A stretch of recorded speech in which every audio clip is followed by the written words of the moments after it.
بسم الله الرحمن الرحيم نحمده ونصلي على رسوله الكريم أما بعد فأعوذ بالله من الشيطان الرجيم بسم الله الرحمن الرحيم يا أيها الذين آمنوا اتقوا الله حق تقاته ولا تموتن إلا وأنتم مسلمون صدق اللہ مولانا العظیم۔ درود شریف پڑھے۔ اللهم صل علی محمد وعلى آل محمد كما صليت على إبراهيم وعلى آل إبراهيم إنك حميد مجيد اللهم بارك على محمد وعلى آل محمد كما باركت على إبراهيم وعلى آل إبراهيم إنك حميد مجيد۔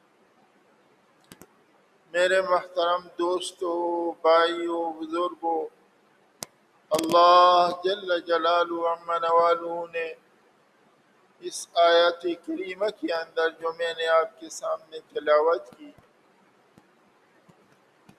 زندگی کی وہ حقیقت بیان فرمائی کہ اگر وہ ہمارے اندر آ جائے تو ہماری دنیا اور آخرت ٹھیک ہو جائے، دنیا اور آخرت کی زندگی ہماری اچھی بن جائے، دنیا میں بھی اللہ پاک ہمیں کامیاب بنا دے۔ وہ کیا ہے؟ یا ایھا الذین آمنوا اتقوا اللہ حق تقاته، اے ایمان والو ڈرو اللہ سے جیسے اس کے ڈرنے کا حق ہے۔ خوف الہی، خشیت الہی ایسی نعمت ہے کہ جس بندے کو حاصل ہو گئی وہ اپنا ایک ایک منٹ ضائع نہیں کرے گا، ایک ایک مخلوق کے حق کا خیال کرے گا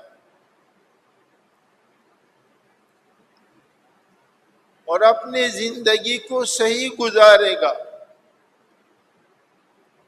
جس کو تقوی مل گئی خدا اس کی دنیا کے کام بھی بنا دیتے ہیں، آخرت کے کام بھی بنا دیتے ہیں۔ میرے حضرت الشیخ بن نوری رحمۃ اللہ علیہ کا واقعہ میں نے آپ کو پہلے بھی سنایا تھا، شاید کب سنایا وہ یاد نہیں ہے،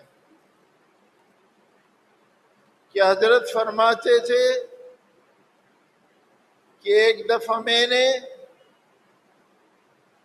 جمعے کی نماز مفتی محمود صاحب رحمۃ اللہ علیہ سے پڑھوائی۔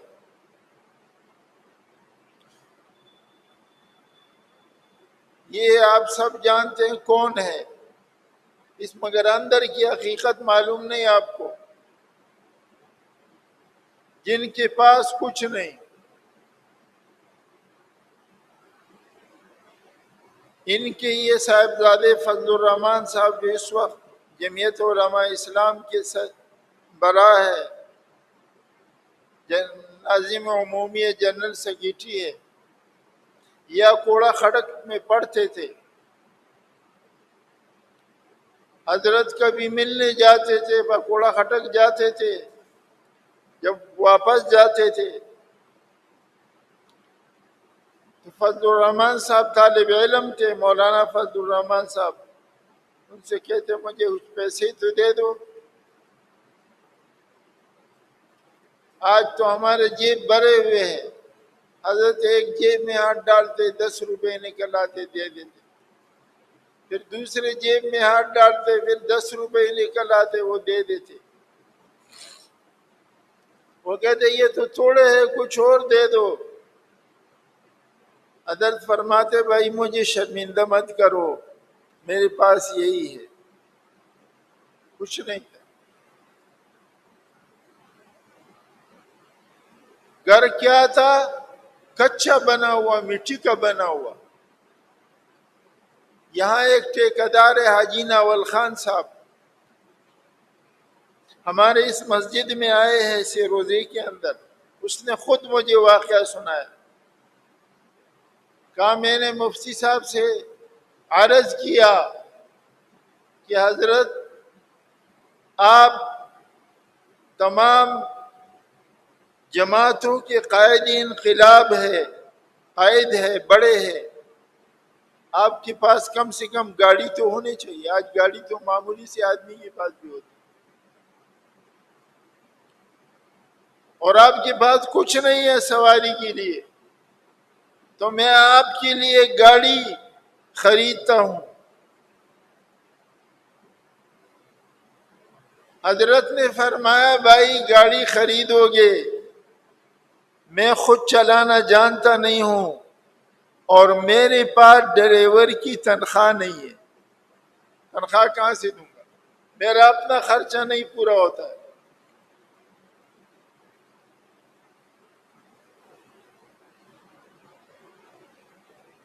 سیالکوٹ یہ سرگودا ہماری تشکیل ہوئی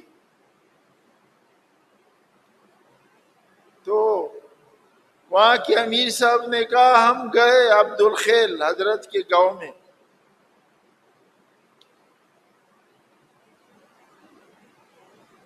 تو ہمارے لیے ہم نے افطاری میں کہا پتہ نہیں مختلف انواع کی چیزیں آئے گی. دیکھا تو گھر سے مکئی کی روٹی آئی اور جوار کا اور سبزی آ گئی. بس یہ سبزی پتی.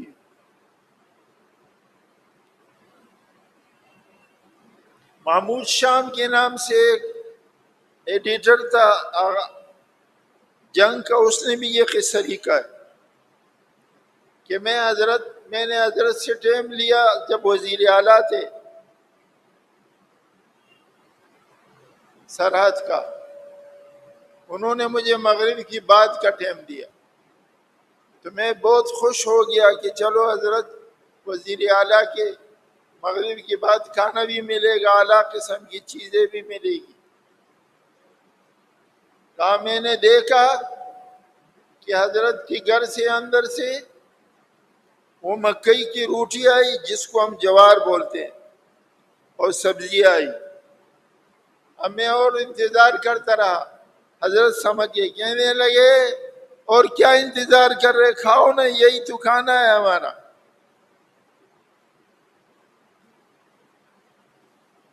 کہا ہم نے کھایا، مگر میں نے قسم کھا کے کہہ سکتا ہوں دنیا کے بڑے بڑے دعوتیں کھائی، ایسی لذت ہم نے کہیں نہیں دیکھی. ہم خانقاہ سراجیہ جاتے تھے، وہاں لنگر ہوتا تھا، لنگر عام. اس میں کیا ہوتا تھا، ہر آدمی کو 2 روٹیاں ملتی تھی تندور کی اور دال ملتی تھی، مگر اس دال میں ایسی لذت تھی کہ ہم نے دنیا کے کسی کھانے میں لذت نہیں دی. حضرت کا یہ گھر تھا، یہ زندگی تھی، فقیرانہ زندگی. تو حاجی ناول خان نے کہا کہ حضرت میں ڈرائیور بھی دے دوں گا. کہ آپ ڈرائیور دو گے، گاڑی خریدو گے، میرے گھر میں کوئی رکھنے کی جگہ نہیں، وہ تو مٹی کا گھر ہے. کہا میں اس کے لیے گیرج بھی بنا دوں گا. تو سارا گھر ان کا کچا، گاڑی کے لیے ایک پکا گیرج بنا دیا حاجی ناول خان نے. ابھی بھی یہاں کراچی میں یہ قائد اعظم کی مزار سے آگے جو بہت بڑا بلڈنگ ہے، اس میں ان کا فلیٹ تھا، اس میں آتے تھے، وزیرستان کے. تو حضرت بنوری، ہمارے شیخ حضرت بنوری رحمۃ اللہ علیہ نے کو مفتی محمود صاحب رحمۃ اللہ علیہ سے بڑی محبت تھی، اور انہی خوبیوں کی وجہ سے کہ دنیا سے کوئی محبت نہیں. تو جمعہ پڑھایا. حضرت فرماتے ہیں میں ہفتے کی دن صبح اٹھا، فون آیا، کون ہے؟ میں آپ کا فلاں دوست فلاں مل والا، ہمیں پتہ لگا آپ کمیونسٹ ہو گئے، آپ نے مفتی محمود صاحب سے جمعہ پڑھوایا، آئندہ ہم کبھی آپ کے ساتھ تعاون نہیں کریں. میں نے کہا اللہ کی غیرت سامنے آتی. میں کہتا تھا مجھے آپ کی مدد کی کوئی ضرورت نہیں، اور الحمدللہ میں کمیونسٹ نہیں ہوں۔ کہا تھوڑی دیر کی بعد پھر ایک فون آتا تھا اور وہ کہتا تھا ہمیں معلوم ہوا کہ آپ کمیونسٹ ہو گئے۔ مفتی محمود کو بدنام کیا تھا لوگوں نے کہ یہ کمیونسٹ ہے، بھٹو صاحب سے انہوں نے معاہدہ کیا، ہم آپ سے تعاون نہیں کریں گے۔ حضرت فرماتے تھے مجھے پھر خدا کی غیرت سامنے آتی، خدا کے خزانے سامنے آتے تھے۔ میں جواب میں کہتا مجھے آپ کی مدد کی کوئی ضرورت نہیں، اور الحمدللہ میں مسلمان ہوں، کمیونسٹ نہیں ہوں۔ اس طرح کرتے کرتے شام تک میں نے دیکھا کہ ہمارے مدرسے کے ساتھ جتنے تعاون کرنے والے تھے سب نے انکار کر دیا۔ میں سوچ میں پڑ گیا، رات کو سوچ تھوڑی سی آ گئی، انسان ہے، انسان بشر ہے، کمزور ہے، معصوم تو پیغمبر ہے، پیغمبر کی ذات ہے، یہ تو سب لوگوں نے انکار کر دیا۔ اب یہ مدرسہ اتنا بڑا، آج پورے پاکستان میں جہاں طالب علم داخلے کے لیے آتے ہیں پہلے بنو ٹاؤن جاتے ہیں، وہاں داخلہ نہیں ملتا پھر کسی اور مدرسے میں جاتے ہیں۔ تو یہ مدرسہ کیسے چلے گا؟ پھر میں نے کہا اللہ غیور ہے، میں نے اللہ کی غیرت پہ چھوڑا ہے۔ کہا صبح ہوئی، 9 بجے تھے، میں اٹھا، میں 9 بجے میں بیٹھا ہوا تھا، اٹھا تو نہیں، میں بیٹھا ہوا تھا گھر میں، کسی نے دروازہ کھٹکھٹایا، ایک ہی بیٹا تھا محمد، اس وقت وہ گھر میں نہیں تھا، باہر تھا، تو میں دروازہ کھولنے گیا۔ جب میں گیا تو ایک آدمی کھڑا ہے، اس کے ہاتھ میں اس آج سے 40 45 یا 50 سال پہلے کی بات بتا رہا ہوں، اس کے ہاتھ میں 60,000 روپے ہے، 60,000۔ کہ حضرت مولانا جنوری آپ ہے؟ مولانا جنوری۔ میں نے کہا میں تو جنوری نہیں ہوں، بنوری ہوں، بنوری۔ کہا ہاں ہاں بنوری بنوری بنوری، یہ میں آپ کے لیے لایا ہوں، آپ کے مدرسے کے لیے۔ میں نے کہا بھائی کیسے لائے ہو، میرا نام بھی نہیں جانتے ہو؟ کہا میں نہیں لایا ہوں، رات کو سویا ہوا تھا، خواب میں آپ صلی اللہ علیہ وسلم کی زیارت ہوئی، آپ صلی اللہ علیہ وسلم نے فرمایا صبح جب اٹھو تو اتنے پیسے لے جاؤ اور وہاں بنوری ٹاؤن میں مولانا بنوری کا مدرسہ ہے اس کو یہ دے دو۔ میں نے کہا کہ سامنے دفتر ہے وہاں لے جاؤ اور وہاں جمع کر دو۔ کہا تھوڑی دیر کے بعد پھر میں نے دیکھا، پھر دروازہ کھٹکھٹایا کسی نے، کہا 70,000 روپے لایا ہوں حضرت، یہ آپ کے مدرسے کے لیے لایا ہوں۔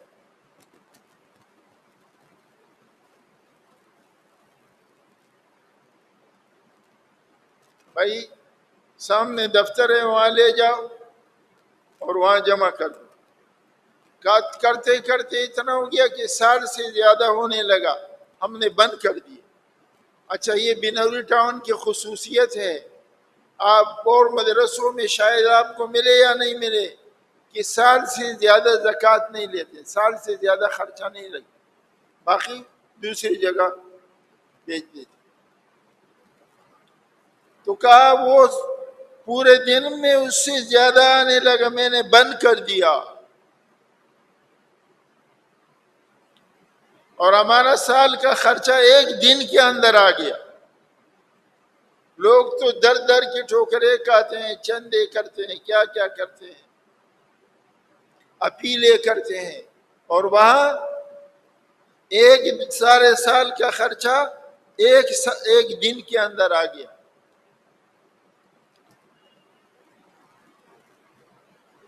تو اللہ پاک کیا ارشاد فرماتے ہیں، میں نے اپنے شیخ کا واقعہ اس لیے عرض کی کہ اللہ پاک فرماتے ہیں یا ایھا الذین آمنوا اتقوا اللہ حق تقاتہ ولا تموتن الا وانتم مسلمون، اے ایمان والو تم اللہ سے ڈرو جیسے اس سے ڈرنے کا حق ہے، اور اس حال میں تمہاری موت آ جائے کہ تم اسلام پر ہو۔ جب ہمارے اندر یہ خوف آئے گا، تقوی آئے گا، خدا کے ساتھ تعلق قائم ہوگا، تو پھر اللہ غیب کے خزانوں سے بھیجیں گے۔ دنیا کے مسائل بھی اللہ حل فرمائیں گے، آخرت کے مسائل بھی اللہ پاک حل فرمائیں گے۔ عمرے پہ میں گیا ہوا تھا، میرے ساتھ ایک ساتھی تھا، یہاں سوسائٹی میں رہتے ہیں، یاسین نام ہے غالباً۔ کہنے لگا یہ مدرسے کہاں سے پلتے ہیں؟ ان کا نہ دکان ہے، نہ کارخانہ ہے، نہ کوئی آمدن کا ذریعہ ہے، یہ مدرسے چلتے کہ چلاتا ہے؟ کیسے چلتے؟ لوگوں کے دلوں میں اللہ ڈال دیتا ہے اور لوگ لے آتے ہیں، اللہ پاک چلاتا ہے۔ مخلوق کے دلوں میں اللہ پاک لے آتے ہیں۔ اس کے بعد ہم وہاں اپنے جہاں ٹھہرے ہوئے تھے، جگہ کا نام میں بھول گیا، وہاں سے ہم بس میں بیٹھے اور ہم نے کہا چلو جا کے طواف کر لے، ساتھ چلتے۔ تو اس نے جیب سے 50 ریال نکالے۔ جب ہم اترے وہاں، کرائے تو جو دینا تھا میں نے دیے یا اس نے دیے مجھے یاد نہیں ہے، کہا حضرت یہ ہدیہ ہے آپ کو۔ میں نے کہا یہ ہدیہ آپ کیوں دے رہے؟ کہا یہ اللہ نے میرے دل میں ڈالا ہے۔ میں نے کہا آپ کے سوال کا جواب مل گیا۔ اسی طرح اللہ پاک دل میں ڈال لیتے ہیں، اور یہ مدرسے، یہ خانقاہ ہے، یہ لنگریں چلتی ہے۔ تو میرے دوستو بزرگوں، جو انسان تقوی اختیار کرتا ہے، اللہ سے ڈرتا ہے، اللہ پاک دنیا کے مسائل بھی اس کے حل فرما دیتے ہیں اور آخرت کی مسائل بھی۔ یہ سارے اللہ والوں کے خانقاہ، یہ اللہ والوں کے مدرسے، یہ اللہ والوں کے خرچے، یہ کہاں سے پورے ہوتے ہیں؟ یہ غیب کے خزانوں سے پورے ہوتے ہیں۔ غیب کے خزانوں سے اللہ کسی کے دل میں ڈالتا ہے، غیب کے خزانوں سے اللہ ڈالتا ہے، اور وہ دیتا ہے، بیچتا ہے، اور وہ کر دیتا ہے۔ تو اگر ہمارے دل کے اندر بھی خوف خدا آ جائے، اللہ ہمارا کام غیب کے خزانوں سے بنائے، غیب کے خزانوں۔ اس لیے میرے دوست بزرگوں، تقوی اختیار کرو، خدا کا خوف اختیار کرو۔ اور تقوی کیا ہے؟ اللہ کے ہر ممنوع، مشتبہ، مکروہ، منع کیے ہوئے شبہ والی چیز سے اپنے آپ کو بچاؤ۔ جب آپ اپنے آپ کو بچائیں گے، اللہ پاک آپ کے بگڑے ہوئے کام بنا دیں گے۔ اللہ کے لیے بنانا کیا مشکل۔ اور اگر آپ نہیں بچائیں گے، نہ حلال کی تمیز کریں گے، نہ حرام کی، تو آپ کے بنے ہوئے کام بگڑ جائیں گے، بنے ہوئے کام بگڑ۔ اب یہ کیسے ہوگا؟ جب یہ دل ٹھیک ہو جائے۔ اس دل کو ٹھیک کرنے کی ضرورت ہے۔ اسی دل کی ٹھیک کرنے کے لیے یہ بزرگان دین، صوفیاء کرام مراقبات، محنتیں، مشقتیں کرواتے ہیں، اور اللہ کی ضربیں، لا الہ الا اللہ کی ضربیں لگاتے ہیں۔ اب تھوڑی دیر کے لیے ہم مراقبہ کریں گے، تاکہ ہمارا یہ بگڑا ہوا دل جو ہے یہ اللہ کی یاد سے آباد ہو جائے، اور اس کے اندر خدا کا خوف پیدا ہو جائے۔ ہمارے یہاں ذکر قلبی ہے، جو زبانی ذکر پر 70 گنا زیادہ ثواب رکھتا ہے۔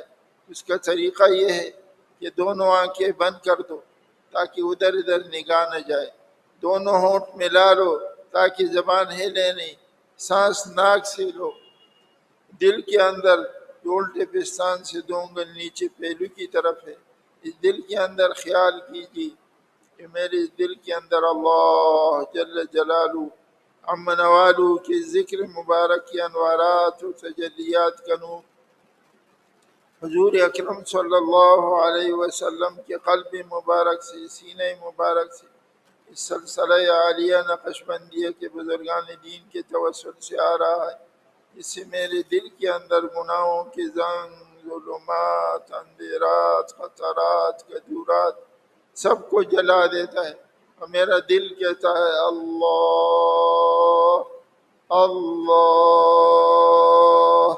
اللہ